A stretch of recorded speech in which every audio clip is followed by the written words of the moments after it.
Welcome, everybody.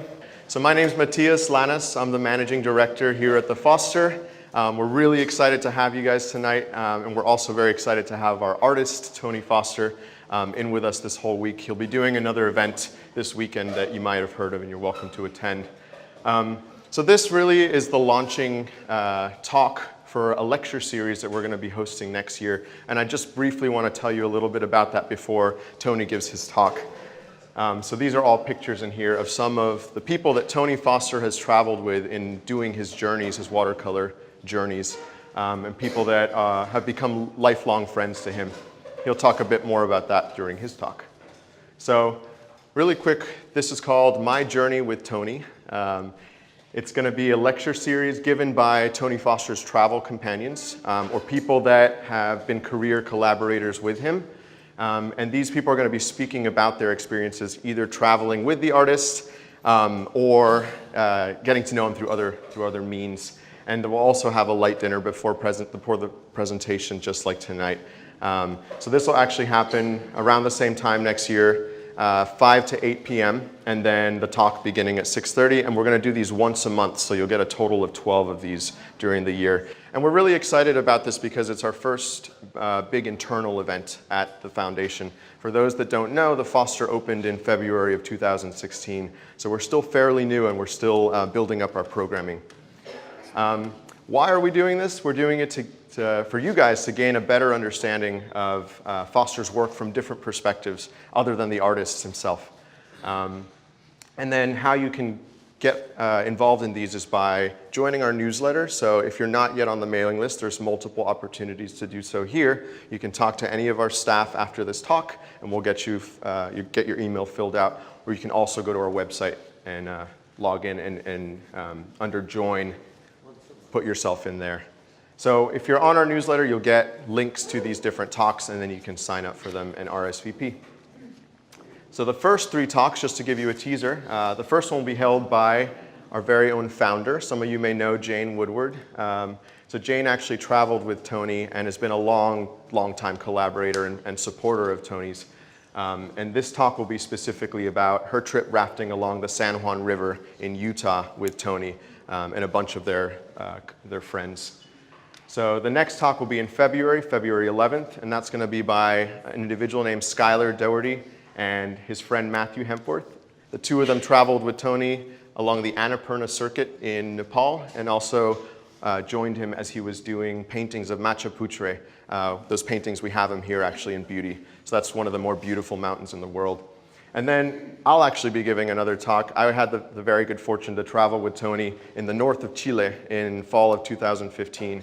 And we were there scouting around the Atacama Desert, going down to the coast, all the way up to the mountains, and then all the way up to the Parinacota volcano, which is on the border between Bolivia and Chile, and was nominated as the most beautiful volcano in the world. So I'll share my experiences of what it was like traveling with the artist on that trip. So again, joining our mailing list, just to reiterate, you can sign up with our staff. You can sign up via our website under the Join tab. And with that, I'm going to give this over to Tony Foster, who's going to talk to you about his experiences traveling with different individuals for the past 30 plus years.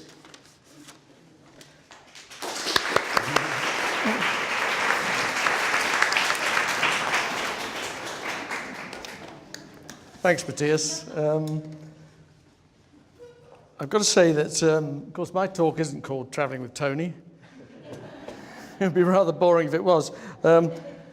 My talk is called Traveling with Everybody Else, and it's all about the people I've traveled with over the past 35 years who've supported me, worked with me, traveled with me, and moaned the hell of a lot. I've got to warn you, if you come to this series of talks, you'll hear nothing but a series of complaints about the absolute misery of having to accompany me on these journeys.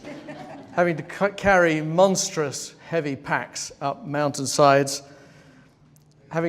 getting stuck in blizzards, the terrible food that they have to eat for weeks on end, being bored to death with the same old stuff, gunk out of a nasty little aluminium bag, being bitten to death by all sorts of bugs in rainforests, almost dying of thirst in deserts, And long days, long days, waiting in miserable, inhospitable places while I sit painting and saying, no, this is going to take me another 2 days yet. So if you're prepared for nothing but a series of misery and complaints, then do feel free to come once a month and just listen to it. The only thing I can say in my defense, of course I can say lots of things in my defense, but one thing I will say is that although all the complaints you will hear are perfectly true, I can't deny any of them. You do get bitten. You do have to carry heavy stuff. The food is boring. You do have to sit for hours and days and sometimes weeks on end while I work on a painting. So all that is true, except, of course, my defense is that they volunteer for it. And I don't force anybody to do it. And before anybody comes on my journeys, I tell them how terrible it's going to be. But somehow it doesn't make any difference. They still volunteer. So it's entirely their own fault. My technique is the same as Shackleton's. If you remember that wonderful newspaper advert which Shackleton is supposed to, I think the jury is out as to whether he actually did write it or not, but it went something like this. Men wanted for a hazardous journey, small wages, bitter cold, long months of complete darkness, constant danger, safe return doubtful. Honour and recognition in case of success. And having placed that advert in the paper, he was inundated with volunteers who wanted to come. And I've used the same sort of technique. I just say to them, this is going to be terrible. You're going to hate it. There will be times when you wish you were absolutely anywhere else. But there are also times when you stand and the extraordinary joy of being in these wild places with no other people in sight, no other mark of any human beings whatsoever, for miles and miles and miles in perfect untouched nature, is just one of those blissful experiences which you can never get any other way. And so I hope that at least some of my traveling companions at least experience that, because I know that I do when I'm working on my paintings. So I thought I should first of all, if you've paid any attention at all to the works which are in this beautiful space, my hunch is that you'll be pretty well fostered out. You'll know as much as you really, probably more than really you want to know about Foster.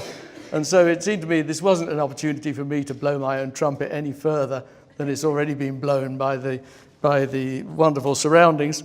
I thought this was my chance really to say thank you to those people who have taken time out of their lives to accompany me into these strange and beautiful places. And without them, I must say, the paintings would not exist. They cheered me up when I was depressed. They helped me get to difficult places. They helped with the logistics. They helped with the supplies. But most of all, they became my lifelong friends. And without them, I certainly couldn't have produced the work I've produced so far. I did also think, of course, that if they're going to spend all their time complaining about me, which I'm pretty sure they would, I thought it was really important that I should just get my retaliation in first. And so I'm going to show about 40 slides of all my, not all, but some of my traveling companions, and explain a little about what they were doing and what we were all doing together, and simply take you through the last 35 years of my rather idiosyncratic practice. Any of you who've traveled with me, you can expect the retaliation to come any minute now. Okay, here we go. So this is the first journey I did when well, not the first journey, but the first major piece I ever did, which was following Robert Louis Stevenson's Travels with a Donkey in the Cevennes. Oh, by the way, I should say, if I forget people's names during this evening, or if I forget where the heck we were, I hope somebody in the audience will shout out and tell me.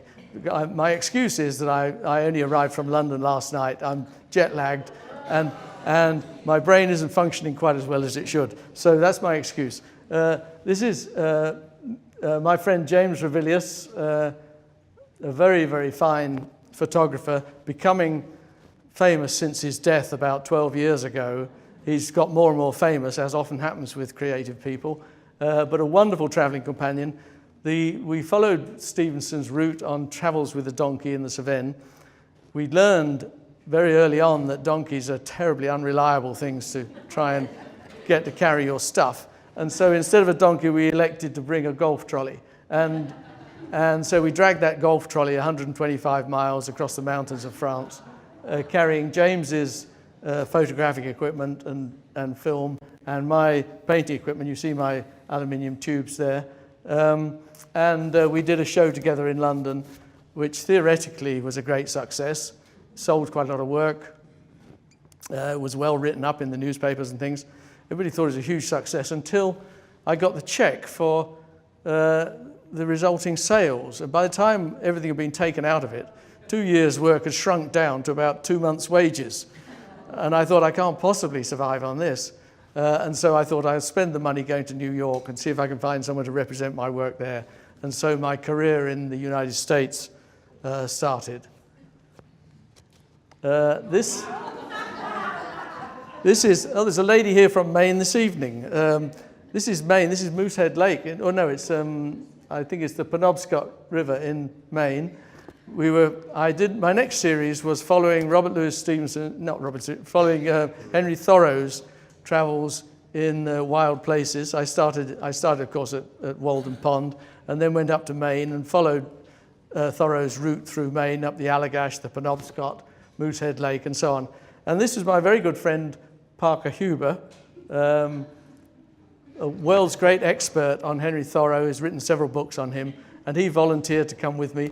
We spent a very convivial or compatible 6 weeks together in Maine while I painted, and he just enjoyed himself. And this photograph, funnily enough, I made it into an artwork. I put a little painting of a moose above it, and this photograph of Parker with his backside.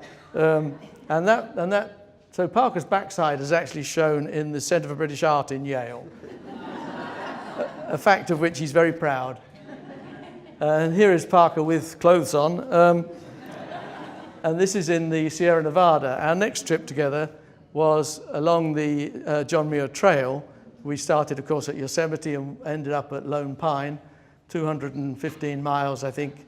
And I did a whole series of paintings there, which showed in Scotland to start with, because the Scots, believe it or not, had never heard of John Muir. And so I was able to reintroduce to the Scots this wonderful man who had been so influential in the whole thinking about the way we use land. The Scots, of course, love to hear of a Scotsman, being famous abroad. And so they actually set up the John Muir Trust in Scotland. They now buy wild land to keep it wild. They've got, I don't know how many thousands of acres now of wild land that they've bought. And it's a wonderful, wonderful organization. And I don't want to say I was personally responsible for that, but on the other hand, nobody had heard of him before I had my show. So I was partly responsible. And then it came to the Academy of Sciences in San Francisco, and then it went to the Smithsonian. But anyway, Parker was the man who, the only disadvantage with Parker, well, he's got several actually, but the main one is that he's a vegan. And so I said, look, to make life easy, I'll be vegan as well for this trip. And we took, I think, 7.5 weeks to do the John Muir Trail. I know it's a long time, people do it in 10 days, but because I was painting, of course, it took a darn sight longer. And after 7.5 weeks, I was climbing up a rock to get a view of something, and my trousers actually fell down past my backside. And so that's the disadvantage of Parker, but on the other hand, he's a very affable and a wonderfully Christian soul. And here I am now, we're on the John Muir Trail, and I'm spreading out a drawing to show my good friends Winslow and Anne and Marion Briggs. Winslow and Anne are in the audience. Winslow, at that time director of the Carnegie Institute of Plant Biology. He knows about plants, but he didn't know much about llamas. And he had a packed llama carrying his stuff. And he discovered to his horror that a llama will only go about 8 miles a day, and then it'll just stop, and there's nothing you can do to make it go any further. And so, although I was going very slowly because I was painting, Winslow and Anne and Marion were going very slowly because they had the llama. So we sort of leapfrogged each other all the way along the John Muir Trail, and in the process became very firm friends. And so we've been friends ever since. When was that, Winslow? 1983? 86. 86, was it really? Oh, we haven't been friends as long as I thought. Okay, 1986. And so Winslow enters the frame a bit later on in this talk too.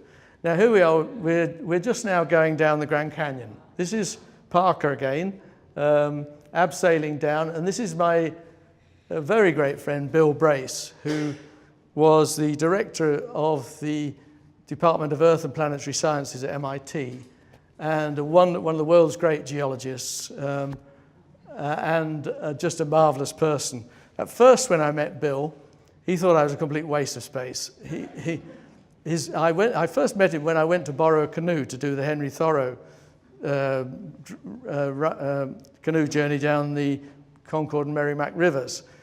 And somebody said, oh, Peggy Brace has got a canoe, see if you can borrow hers. So I banged on Peggy Brace's door and said, can I borrow your canoe? And she said, oh yeah, come in and have a cup of tea. So I went in, and then Bill returned from work at MIT, and Peggy said, hey, Bill, this is somebody interesting. This is Tony Foster, and he's going to be doing Henry Thoreau's journeys. You're going to follow him through the wilderness. And Bill said, and went into the next room, put his opera records on, and absolutely full belt, so that I could hardly hear a word Peggy was saying, because he just thought I was a complete wimp.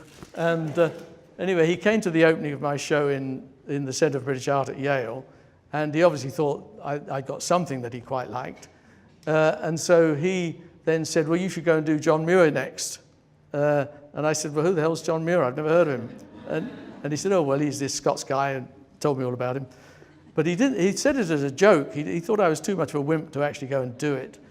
And then when he discovered that I was serious and that we were planning it and we were going to go and do it, he felt very guilty because he'd set me off on this wild goose chase, which was bound to kill me. And so he said, well, look, I'll come with Nat, his son, great big strong chap. He said, I'll come about halfway through and bring you new supplies of food. So he said, oh, okay, that's great. So Bill then turned up with Nat in the Sierra Nevada, walked with us for a couple of days, and left again. And then when I saw him again, he said, you should go to the Grand Canyon. And I said, well, I don't want to go to the Grand Canyon. He said, why not? And I said, well, it's already been painted 1 million times. It's been photographed 10 million times. There's absolutely nothing new to say about the place.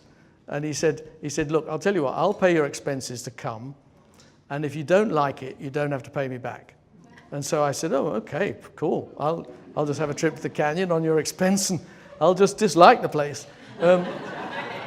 And so we went down the canyon together for just 2 or 3 days.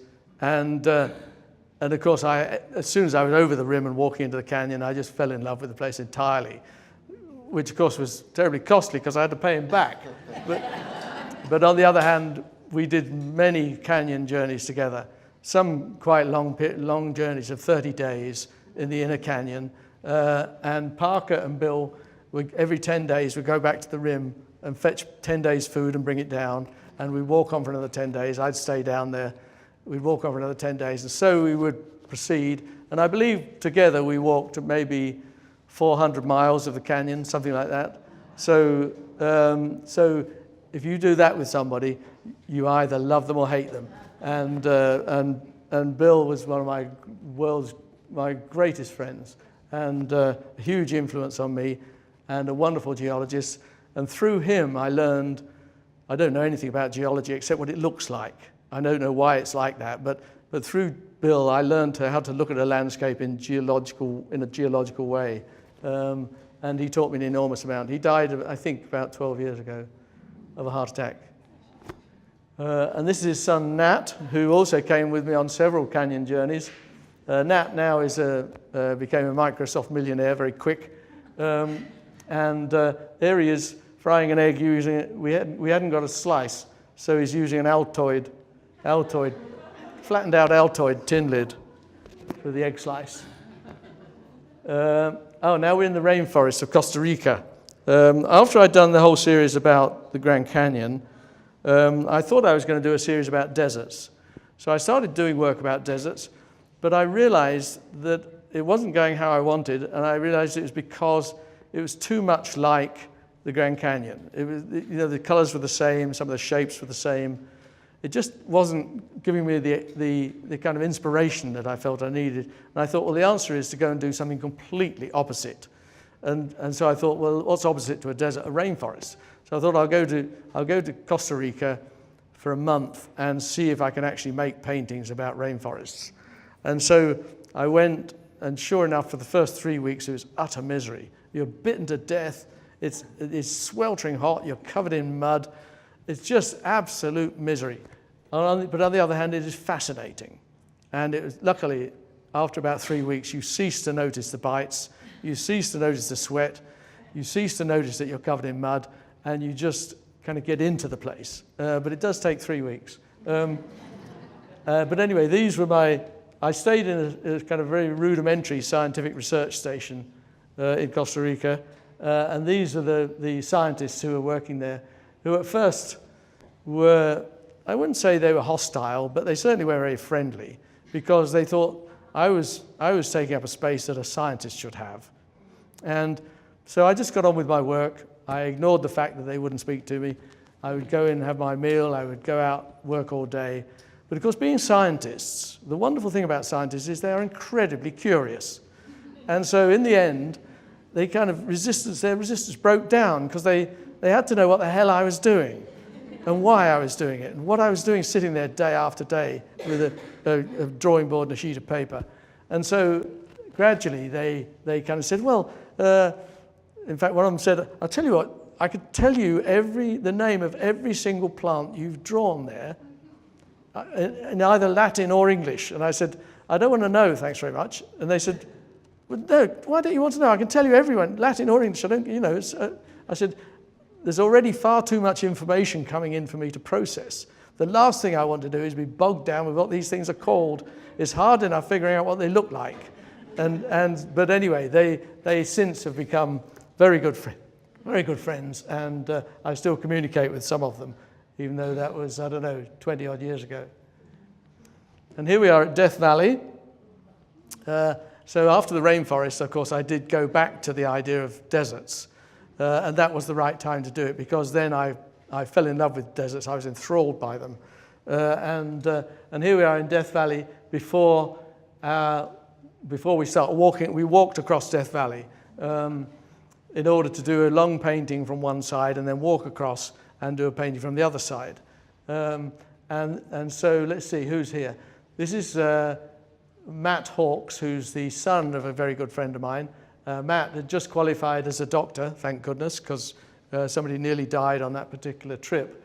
But anyway, luckily Matt was there. He's a doctor and he knew what to do. And he had just qualified and needed time out. And so I said, how about walking across Death Valley? And he said, that sounds like time out. I'll come and do it. And then there's Bill Brace there, my brother Steve, and of course me taking the photographs. So that was the four of us on that expedition. And we're in a sort of the remains of a mining camp up on the north side of Death Valley, just before we hike down into the valley. Oh, now here is Winslow again. I told you about Winslow, the botanist. Here he is standing under a Joshua tree. Winslow and I did, was it a 10-day walk, Winslow? I think it was a 10-day walk across Joshua Tree Desert, having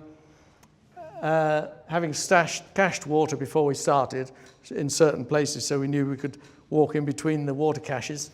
And Winslow, the strange thing about Winslow is he has a lucky ice axe, without which he will not travel in wild country. Now, you might think an ice axe in Joshua Tree Desert maybe seems like a kind of extra weight. And certainly I always thought so, and was mercilessly ribbing Winslow, but he won't travel without it because it saved his life once on Denali. Thank you, on Denali. And so that's his lucky ice axe. He won't go anywhere without it. And so he carried his ice axe and I carried all my painting stuff across Joshua Tree Desert. interestingly, we did a thing called the California Hiking and Biking Route. And we thought, we started at a place called Black Rock and end up at somewhere else, 29 Palms. No, what's it called? Winslow, can you remember? No, anyway. After 10 days, we ended, and we walked into the ranger station, and it was just, the desert had just started to, well, it had come into bloom. It was the most exquisitely beautiful sight, but you couldn't walk without trampling beautiful flowers. It was an extraordinary thing. But of course, everybody had come from all over the place, and they were all crowding out the ranger station, all of them smelling strongly of soap and perfume, whereas we stank because we hadn't had a chance to wash for 10 days. And we turned up, and the ranger said, "Jesus, where have you guys come from?" And we said, "Oh, we've hiked in from Black Rock." And he said, "So you've hiked all the way from Black Rock?" And I said, "Yeah." And I said, "We came into the ranger station to see if there's a shuttle bus for people who, to take us back to Black Rock." And he said, "Considering I've been here 15 years, and you're the only people I've ever heard of who've done that." He said, "A shuttle bus wouldn't get much custom, would it?" And so it turns out we became minor celebrities because nobody else that he knew of. And he phoned radioed one of his mates in the desert and said, "Have you ever heard of anybody doing that route?" And they said, "No, never heard of it. I've been here 30 years and never heard of it." So we became minor celebrities, and we heard the taxi driver talking to his mates and saying, "I've got those guys who've been in the desert 10 days. Anyway, that was Winslow there. And now this is my friend Martin. I live in a little village called Tywardreth in Cornwall. And Martin is used to be a sort of international handyman. He would fly over to the States, he'd hitchhike around. He's a very skilled builder. And when he was hitchhiking, he'd chat to people, and they'd say, "What are you doing?" And he'd say, "Oh, just hitchhiking around." And they'd say, "What do you do?" And he'd say, "Well, I'm a builder, I can turn my hand to pretty well anything." They say, "Well, we need a kitchen doing. Would you come and do our kitchen?" He'd say, "Sure, yeah. Have you got somewhere I can live?" And they say, yeah, we've got an outhouse, you can live in that. And so he'd be gone for months at a time, hiking around the States. At the age of, I guess, 55, 60. And he said, "Well, I never had a gap year, I'm having it now." And he would hitchhike around. Anyway, we are now at the top of White Mountain, where all the bristlecone pines are. And we're advertising our village butcher's famous sausages. There was a prize. The village butcher was offering a prize for the most far-flung advert for his sausages. So Martin and I took out a couple of T-shirts to the top of White Mountain, and we won a pound of sausages each with that photograph. This is the part of the same desert series. Actually, that White Mountain was also part of the desert series. This is now the Sea of Cortez, and the cast of characters here. This is Bill Brace again, who it turns out hated kayaking. He said it's so boring. He said you can't stop, you can't look at the mountains, you can't do anything. You just have to keep paddling the whole time. It's really boring. This is Janet, who's a Canadian scientist who I first met in Costa Rica. This is Dory, who's also a scientist who now lives in New Hampshire. And Dory also, it turns out, was a canoe instructor, or kayak instructor, sea kayaking instructor, as well as a scientist. And when I said I was doing this series about deserts and I wanted to kayak the Sea of Cortez, she said, "Do you want me to go and find out how to do that?" And I said, "Yeah, okay." And so she said, "I'll go and live down in Baja, and I'll get a job doing sea kayaking trips, and I'll find out where all the water sources are all the way along, and then we can do a long 250-mile journey along from Loreto to La Paz, which took 7 weeks. And during that time, I don't suppose we saw more than about 5 people. And it was just the most wonderful, exquisite place to be, I thought, an exquisite desert. And that other friend there is Jonathan Harvey, who is a great friend from London. Oh, now here's Bill Brace again with his wife Peggy, who is also a very stalwart hiking companion, and we're on a new series now. This series is about volcanoes, and it was called Ice and Fire. And I went, most of the volcanoes are in America, but not all. And here we are. I'm doing a painting, I think, let's think now. That's Mount Adams there, I think. Is that right? Is that Mount Adams? No, that's Mount Rainier, isn't it? That's Rainier. We're sitting on Mount Adams. And it's Bill's 70th birthday. His 70th birthday. And I can remember that Peggy said, look, we've got to make a fuss of Bill's 70th birthday, so we've got to haul up a bottle of champagne, as well as all our camping stuff and all the other painting stuff and all the other stuff you have to haul. A bottle of champagne. And she said, we better find him a cake. And we went into a supermarket, Safeway or somewhere, and there displayed was the most revolting looking set of cakes you've ever seen in your entire life. Those horrible, brilliant green and pink. They looked absolutely poisonous. And I said, look, I don't mind carrying this cake up there, but I'm damned if I'm going to eat it. And she said, well, I think we should take it anyway. So I hauled this revolting looking cake all the way up to this place here where we had Bill's birthday party. And they ate a slice each, and I kind of nibbled a corner of a piece. But anyhow, that was his 70th birthday. This is Bill Vanderbilt. Now, the Vanderbilts came into the scene when I was doing a series of paintings in Sun Valley, Idaho. And Bill and Annie Vanderbilt lived there and are absolutely, hardcore mountaineers and explorers. They just love being outdoors. And so they too, at first, really didn't want anything to do with me. They didn't want their mountain time spoilt by having to usher around this soft Englishman, this soppy painter, watercolorist. I mean, who the hell wants to spend time doing that? But anyway, Bill Brace and I were sitting packing our stuff, ready to go up the Rockies. And Bill Vanderbilt happened to come round, and he was looking at us packing.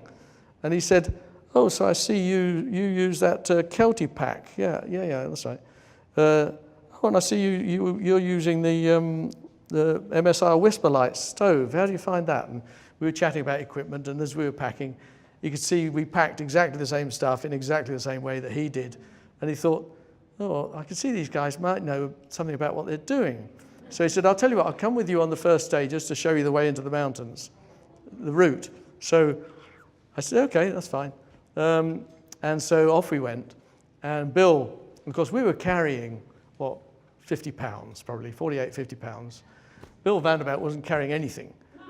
And we went up this almost vertical scree slope, slipping back. Every 2 steps up, you slip one back. And Bill, of course, was like a blasted mountain goat. And so I asked him the question, which people of our age always have a very long-winded answer to, which was, what did you do in the 60s, Bill? And so Bill then started to talk about what he did in the 60s. While Bill Brace and I said not a word, we just... But we managed to keep up because he was saying, yeah, well, I had a Triumph motorbike and I can remember. And so he told us his entire life story. And we arrived at the top at the same time as him. Anyway, here he is on top of Mount Adams, where we went up together when I was doing the volcano series. And here we are now in Bolivia, the same series. I painted, we're on our way actually to paint Parina Kota, which is this one here, Matthias, which you don't recognize from this side. These are called the Payachatas. This pair of volcanoes here are called the Payachatas. And I'd just been painting Sahama, which is the highest volcano in Bolivia, from the other side. And now we're walking across the Altiplano in order that I can paint the Payachatas, these 2 volcanoes here. This is, the Senora is they loaned us the mules and acted as our guides and stayed with us. Esteban, her husband, and she walked with us and stayed with us, I think, for about, 2 or 3 weeks while we were there. showing us the way to places, really, and helping us along. And she was just extraordinary, because we had, I think, about 4 or 5 donkeys. And they didn't tie them together. These donkeys would scatter the whole time. And she had, I think, probably a terrible hip problem from when she was a child. And she was in charge of keeping the donkeys going in the right direction. And so she would limp after them like this with a stick, whip at them. They would sort of get back into line. And then, of course, being donkeys, they'd all scatter again, and she'd run after them and whip at them again, limp as fast as she could after them. Not only that, but under this arm, she had a ball of alpaca wool, and in her hands, she had 2 knitting needles. And she was knitting at the same time as walking and whacking donkeys, whereas the rest of us were hard-pressed to keep up with her. And because, of course, they're used to living at, what is that, 16,000 feet, whereas we're not used to living at that height. So they were pretty swift, she was pretty swift, despite, that was an extraordinary journey, actually. All sorts of exciting things happened there. She would, as she walked along, she would set fire to the bushes. And we never could get an explanation from them as to why they did that. Wherever we went, she would just throw matches into the bushes and set fire to them. And whether it's and we had a huge lightning storm one night, and she set fire to all the bushes around our camp to keep the lightning away. And so there's some very deep spiritual thing about fire up there. Of course, we never found out what it meant, really. And here we are on the salt pan in Bolivia. What's it called? I can't remember what the salt pan's called. It's as big as the Netherlands. It's enormous, and it's just this vast area of salt. And we were on our way to a little tiny island. This is up at 15,000 feet. We're on our way to a little tiny island where there are cactus growing at 15,000 feet, which is the most extraordinary thing. And because I wanted to paint it. And here we are having a tea break.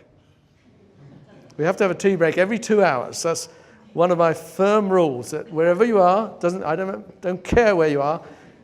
I look at my watch, 2 hours is up, stop, we're having tea. And we get the stove out, we boil the kettle, we all sit and drink tea, and it's the only way, really, you're ever going to know where the hell you are, because otherwise you're just looking at your feet the whole time, or the landscape is going past you, you're not noticing it. The only way to notice it is to stop and look. And so we sit, we drink tea, and everybody recovers, and we look at the landscape, and we just figure out where we are. Here's Bill Vanderbilt again. This time we're halfway up Mount Rainier, because I wanted to paint Mount St. Helens from up there, but that night we were blown off there in a blizzard, and we had to swiftly retreat down the next morning, and it was pretty ferocious, I must say, so I was glad we didn't go any further. Now we're in Greenland.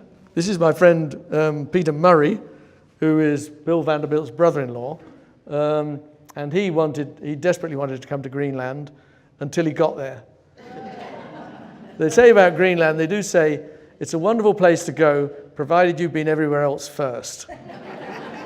And there's something in that, because there's really not a lot there, except ice, snow, icebergs, which is why I went there, because I wanted to paint icebergs for an exhibition or a series called Watermarks. And it was about water in all its forms, from frozen water in icebergs all the way through to boiling water in geysers, or what you call geysers. And Peter, there is Peter retreating from the weather while I was sitting outside painting. That was Peter completely muffled up in there. And this is Martin again, my friend from Tywardreath, and we're canoeing our way across the Okefenokee swamp.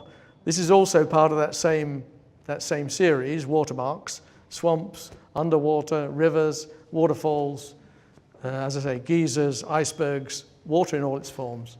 And we canoed across the Okefenokee swamp and then down the Swanee River to the Gulf of Mexico. And I think that journey took us 24, 25 days or something. I can't remember. But I can remember that by the end of it, I'd had enough of swamps. Thanks very much. We felt so oppressed by all that swamp maple and all those, what's that called? That come on, help me out here. Spanish moss, thank you. Utterly depressing stuff after you've seen it for 28 days. And so we were pleased to get to the Gulf of Mexico. And in fact, I was thinking at one point of doing an exhibition called Swamps. So I quickly changed my mind about that. Anyhow, that's Martin. Oh, here we are in the rainforest of Honduras. Now, this was part of that same Watermarks series.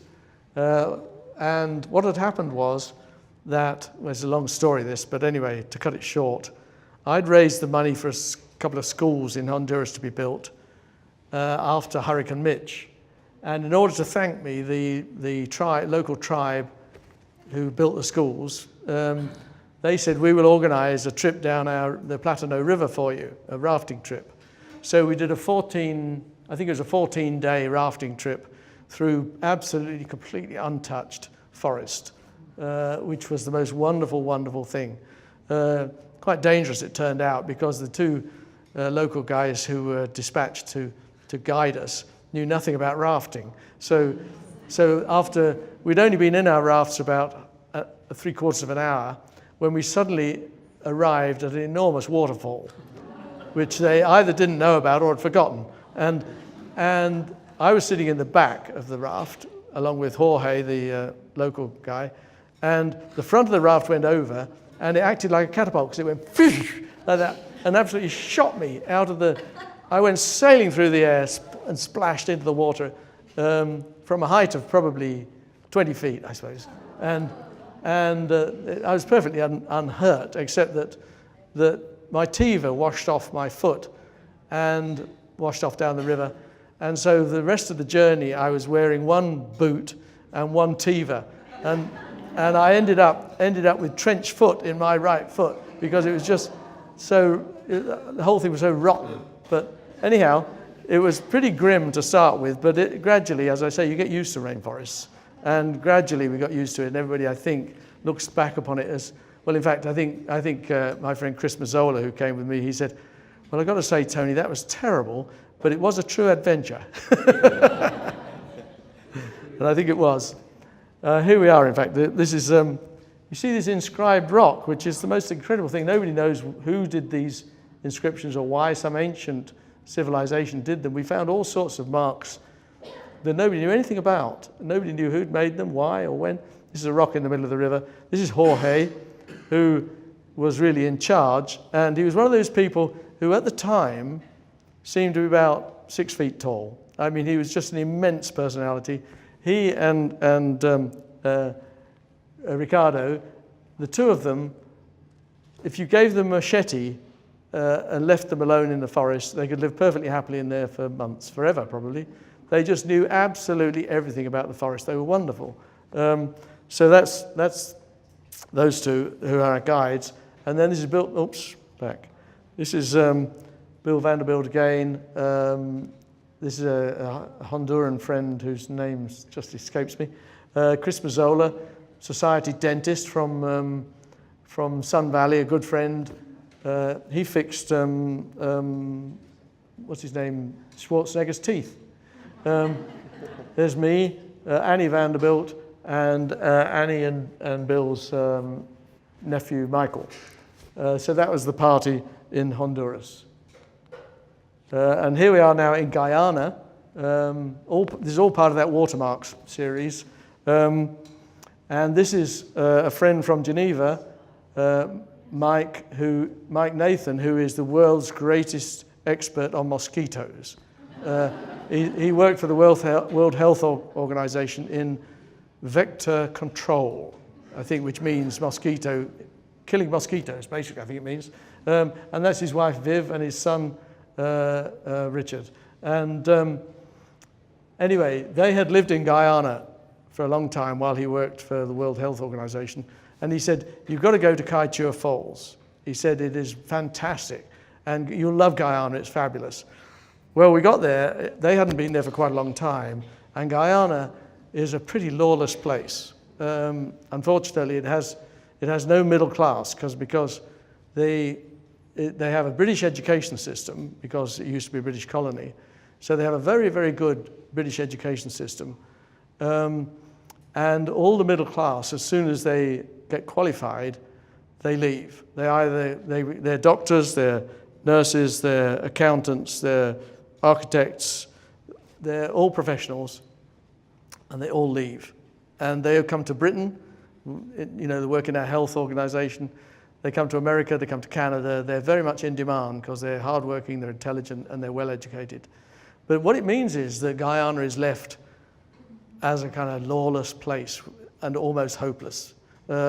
And the forests are infested with people they call pork knockers. And pork knockers are illegal gold and diamond prospectors. And it is a dangerous, dangerous place. Anyway, I stayed there for a month, painting Kayaking Falls. And this was Mike and Viv, who have been friends since we all lived in the Cayman Islands together in 1970-something. There they are on the edge of Kayaking Falls, looking pleased with themselves. It took us 3 days, I think, to get upriver in little boats and hiking. So everybody's looking pleased with themselves, although slightly sweaty. And here we are on the Missouri, part of a new series now called After Lewis and Clark. I was sort of trapped into that by these three people. This is Michael Engel, who is a long-time collector, and Bill Vanderbilt and Annie, and their dog Dharma. And they said, "Do you want to come down the Missouri for a week?" And I said, "Oh, okay, sure." So off we went. We had a lovely time. It was really nice. And they were reading from the journals of Lewis and Clark on the way. And then Michael said, "It'd be interesting to do, something about Lewis and Clark, wouldn't it?" And I said, "Oh yeah, how long did it take them? 2 years, was it?" I said, "I've got 2 years to spend doing that." And they said, no, but you could do a bit of it. So I said, "Well, which bit?" And they said, "Well, how about the bit between where white people had been to before Lewis and Clark, up the Missouri, and where white people had been to down the Columbia? There's a bit there in between where no white people had been before Lewis and Clark." And I thought, "Oh yeah, that sounds doable, over the Continental Divide and so on." So I did, after that, did a series called After Lewis and Clark. So they had cooked this plan before I ever joined their ship. That's not the same thing. This is a series I did called The Whole Salmon, and we did 415 miles is the Salmon River, which is the longest untamed river in America. We did the whole thing, right from where it drips out of the rocks in the Sawtooth Mountains. I walked up to where it just drips out of the rocks and did a painting there. I did a painting every day. We walked down for 4 days until it was wide enough to put rubber duckies in, little narrow rubber duckies. There were 4 of us then. And we went down with rubber duckies until it was wide enough to put a sport boat in. And then finally, later on, we were joined by some friends in oar boats and so on. By the end of it, there were 13 of us. At the start, there were just 4. And here we have me, my brother Steve. Who's that? I guess that's Jed Gray, who's a realtor from Sun Valley. That's Annie Vanderbilt and Bill Vanderbilt. It was just a fabulous, fabulous journey. I did a painting every day for 27 days, and the show was like all the paintings were the same height. Some of them were narrow and some of them were wide, but they're all the same height. And so it was like a ribbon going around the gallery. It looked beautiful, In fact, that's the first exhibition of The Whole Salmon. Laid out on a log. Luckily, there wasn't any wind. And that was the bunch of people who were part of it by the end of it. All good friends from Ketchum, Idaho. Here we are in the Himalayas, the first of 3 Everest journeys. And this, if you go traveling in the Himalayas, as many of you will know, it's impossible to travel on your own because of course, your whole purpose of being there is to employ people. That's your job. And so we, in the end, one of our parties, we had 24 Nepalis and 5 yaks. Because, of course, the point is that for every 4 Nepalis you employ, you have to employ 1 more to carry their food. And for every 2 yaks you employ, you have to carry 1 more yak to carry that yak's food. And so it goes on. And so it's sort of exponential. You start with 10, and then you realize to carry their food, you're going to need 3 more. But then to carry their food, you're going to need 1 more. And so it goes on and on. 24 people, but luckily the costs are not great. They charge very little for their services. They repay far more than we ever pay them. They are the most wonderful traveling companions. They know everybody along the route. You walk into people's little houses. They make tea. If you're lucky, it won't be yak butter tea. It'll be black tea. But yak butter tea is pretty difficult stuff to come to terms with. But anyhow, they are marvelous, marvelous people. And I can't name them all here, although I do know all their names. But this is Piaruza and her sister, twin sister, Persis. Where's she? There. There's Persis. They're absolutely identical twins. They're Zoroastrians from Persia. Piaruza lives in Alaska, and Persis lives in Hawaii, and they very often travel together, and I've traveled with them many times. They're wonderful traveling companions. Zoroastrians believe that one of their functions in the world is to sweeten it.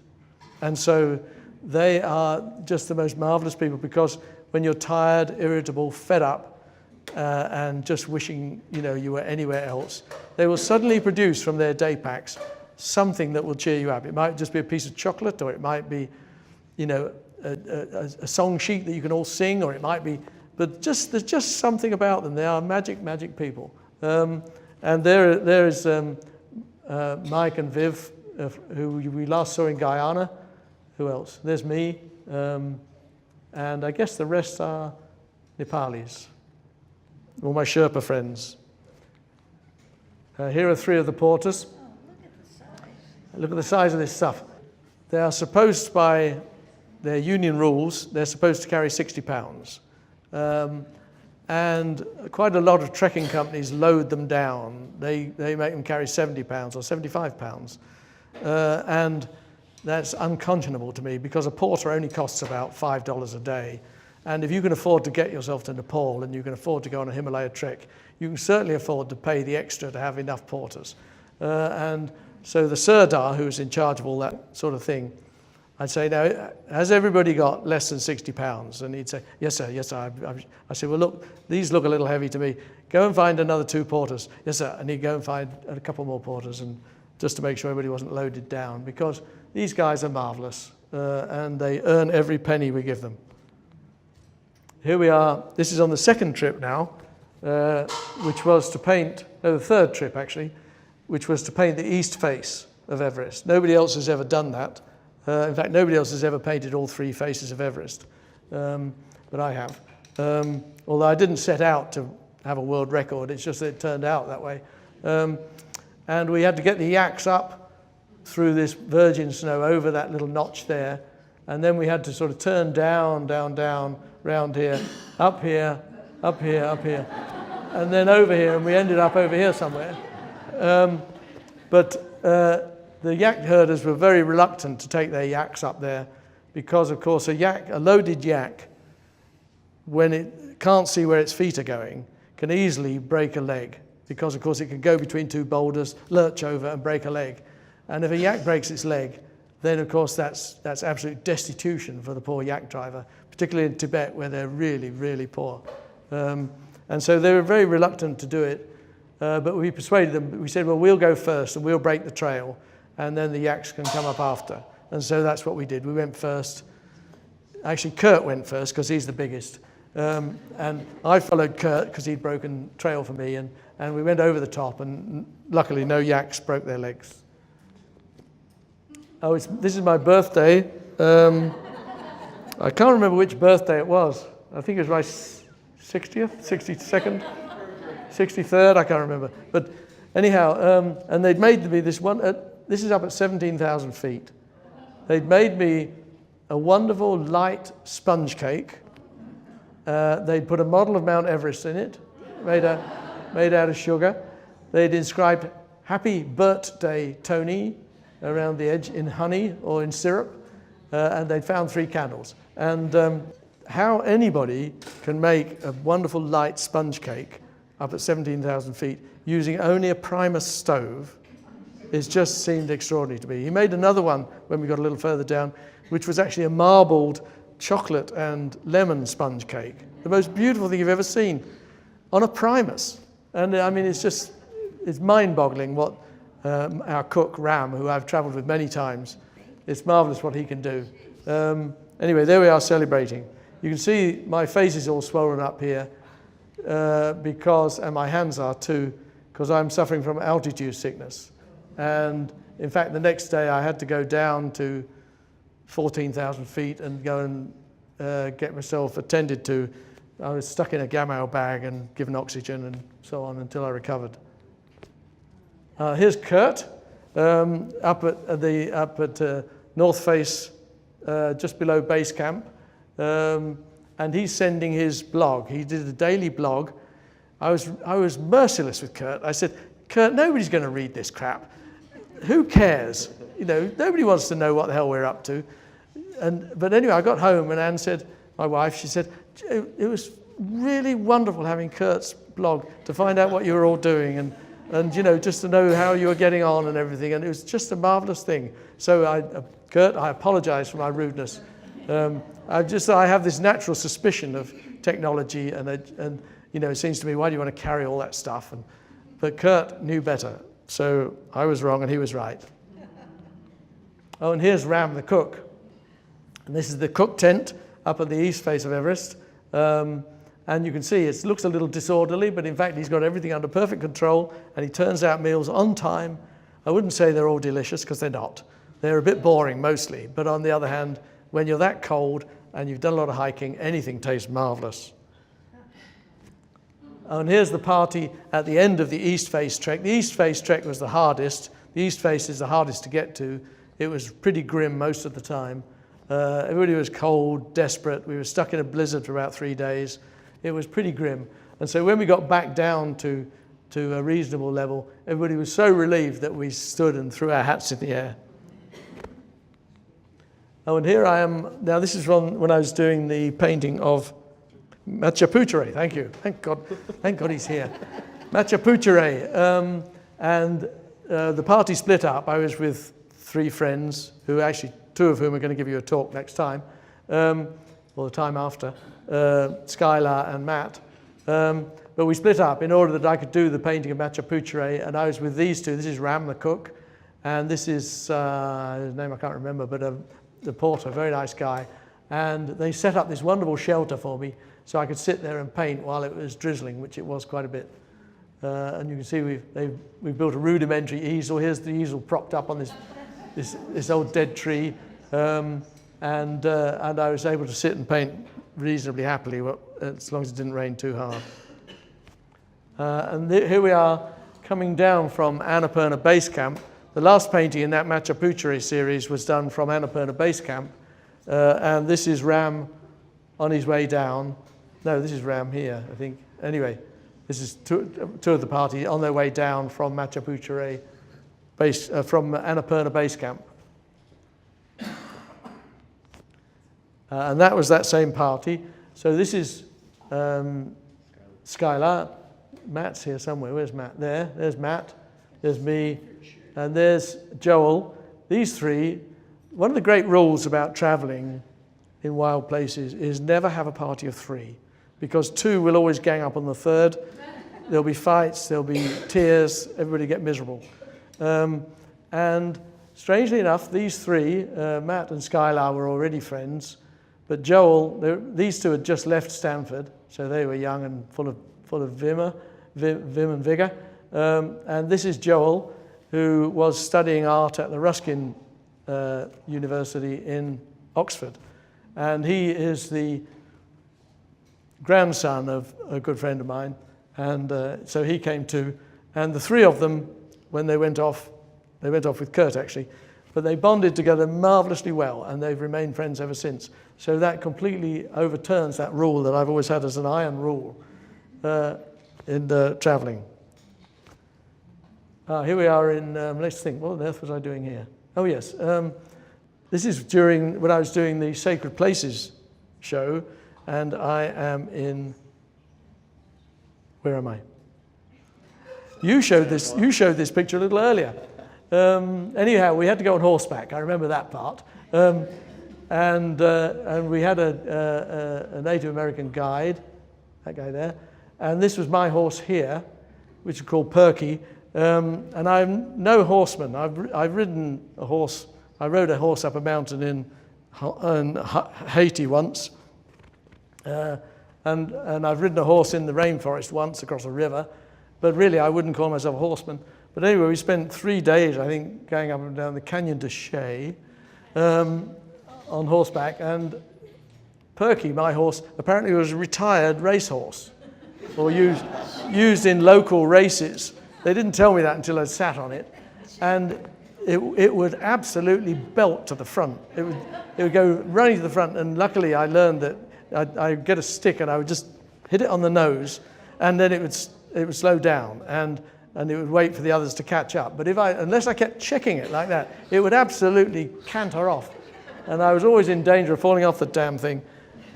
But anyhow, that was a group of us on a rather short, luckily rather short trip around the Canyon de Chelly.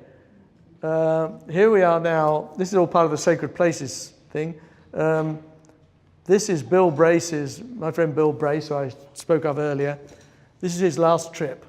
He was, I think, 86 by then, and he still loved being in the mountains. And I can remember on the last day of this trip, I was painting Mount Hesperus, I think. On the last day of the trip, it was snowing. We were standing as the snow was falling gently. We were standing in the snow, and he looked up at the sky, and he said, "Well, Tony, it's the company's a little bit marginal, but my favorite place in the world to be, right at this moment." And after that, it was the last trip we did together, and then he died of a heart attack a few months later. So I'm always pleased to remember that. I called him, he was an Iron Man. He was a real Iron Man. He'd run the whole of the John Muir Trail. He'd run from the north rim of the canyon up to the south rim of the canyon and arrived in time for breakfast, he told me. I mean, he was an absolute Iron Man. But I wrote part of his funeral, I wrote his funeral obituary and his funeral oration, and I finished it by saying, by now, at 86, by now a slightly rusted Iron Man, and quoted this thing about how he said that there's nowhere in the world he'd rather be. Matthias, are you in this one? Here we are in where are we? Chile, in the Los Tatios, that's right, which was, you must be one of these people. Which is you? This one. There's Matthias. He's going to be complaining about this now next month. We travelled miles to go to this place because there's a marvellous fumaroles and hot springs, and we had this idea of bathing in the hot springs. Well, it's snowing. You can't see more than about 5 yards, and the hot springs, nothing bubbled up higher than about this. We were expecting a sort of Yellowstone style, wonderful geysers spouting, but nothing like that. It was the most dreary, miserable place on earth. Actually, so just do one more, because there we are, that's the same place. And you can see it's not exactly scenic. And here is the bathing area. And so it was bitterly cold, as you can see from all this snow here. Anyway, we thought, well, we come all this way, we better have a swim. And so we changed in the freezing cold, wet concrete here, and then jumped into there thinking it was going to be lovely and warm. It wasn't above lukewarm. It we sat there for as long as we could stand it, which was about 5 minutes, and got back out, dried ourselves on our miserable little camp towels, and left there without regret, I've got to say. But back one, these are, of course, there are some people who help but don't come. And these are two friends. Greer used to be head of education in the Grand Canyon, became a very good friend when I met him when I was down in the bottom of the canyon once and bumped into him when he was a ranger. And I hadn't got a tent at that time. I'd been foolish enough, I'd asked Parker to take my tent back to the top because it was baking hot. And as always happens in those circumstances, it started to pour with rain. And it rained then for 10 days. And I was sleeping in caves. I would hunch up at night under an overlapping rock. I would just do anything to keep out of the rain, but it was just utter misery. And then I bumped into Greer, and he said, "What are you up to?" And I said, "Oh, I'm doing these paintings along the canyon and so on." And he said, "Are you all right?" So I said, "Well, no, actually, no." I said, "I'm bloody miserable." I said, "I got rid of my tent, and it's done nothing but rain. I'm fed up." And he said, "Oh, do you want a tent?" And I said, "Yeah." And he said, "Oh, come with me." And we went to a shed at Phantom Ranch, and he opened the door, and it was absolutely stuffed with brand new equipment, which people had dragged down to the bottom of the canyon and were too lazy to drag back out again. And they just abandoned it. And he said, "Pick a tent, take one, take any tent." And so I chose a lovely tent, a nice North Face tadpole. And I said, "Well, I'll give it you back when I get back to the top in about 3 weeks' time." And he said, "No, keep it." He said, "We've got hundreds of tents. We don't know what on earth to do with them." So, and then I stayed with Greer when I got back up on the rim. I stayed with him in his house up there. And I've stayed with him several times since, and he's a good friend. But he's no hiker anymore. He's given all that up. But he is a wonderful, wonderful man with an extraordinary memory for places. And he helped me with the Sacred Places series because we spread the map out and we put red spots everywhere where Greer thought I should go and why I should go there. And his wife, Sarah, is a socio-anthropologist. And so she knew all the stories, what made these places sacred, and Greer knew what they looked like. And between the two of them, I couldn't have found a better source of knowledge. So there we are, spreading the maps out in the books and everything, and figuring out where the heck I should go to paint. So that's that, and that's that. And this is my dear wife, Anne, who loves to hike but hates to camp. And so we hike the Cornish coast quite often. There's a wonderful 500-mile trail right on the edge of the cliffs all the way around Cornwall, which is one of the most beautiful places in the world. I can say that with authority because I've now studied it a lot. And there she is eating a Cornish pasty, and we're on a hike around Land's End from Penzance to St Ives, which is a lovely 3-day hike, staying bed and breakfast. She once came on this hike with me when I was with the Vanderbilts, and she said, "I don't want to come with you this time because they'll go too fast. I've heard about them. They're too quick. I can't keep up." And so I said, "Okay." So I said, "Just drop me off so I can meet them, and then you can go home." So she dropped me off, and then she said, "Well, it's a nice day. Can I share your cup at tea break?" So I said, "Yeah, okay." So she came with us to tea break and shared my cup. And then she said, "Perhaps I'll come with you to lunchtime. Can I share your pasty?" So I said, "Yeah, okay." So she shared my pasty. And then when she'd eaten half the pasty, she said, "Can I share your toothbrush?" So I said, "Yeah, if you like." And she hiked with us for 4 days and didn't carry a single thing.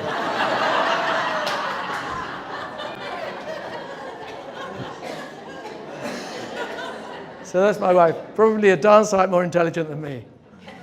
And I think that's the last one. Okay, there we go.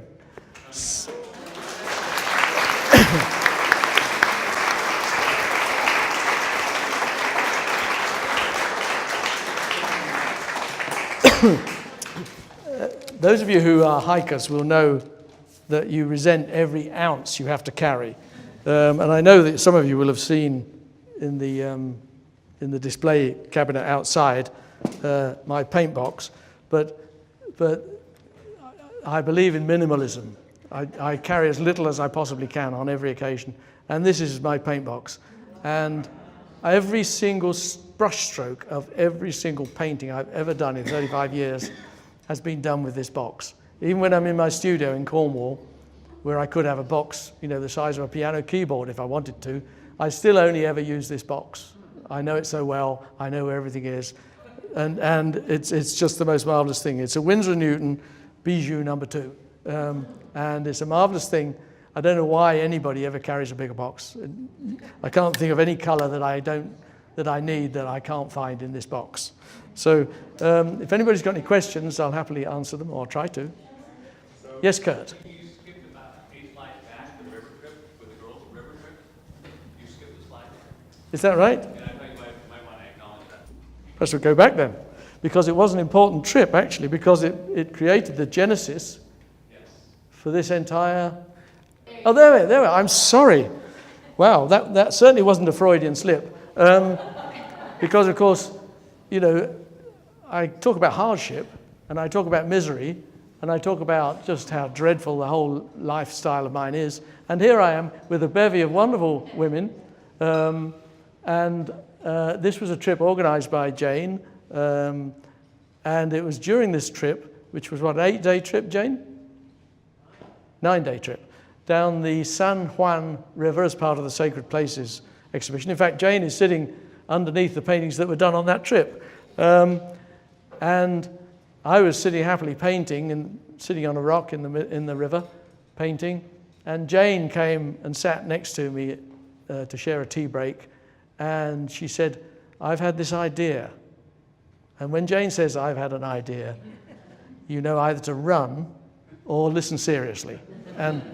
And she said, how would it be if we tried to hold this entire show together in one, because the theme that you're working on is so coherent that it seems a shame that it's all going to get split up between different collectors all over the country.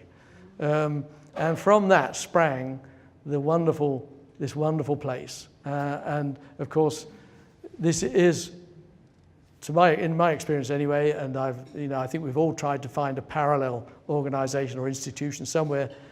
It doesn't exist. This was Jane's perception. It was her invention. And of course, as what we're going to say, the beneficiary of this marvelous place, I can only say how wonderfully grateful I am for everything that's happened. And it all sprang from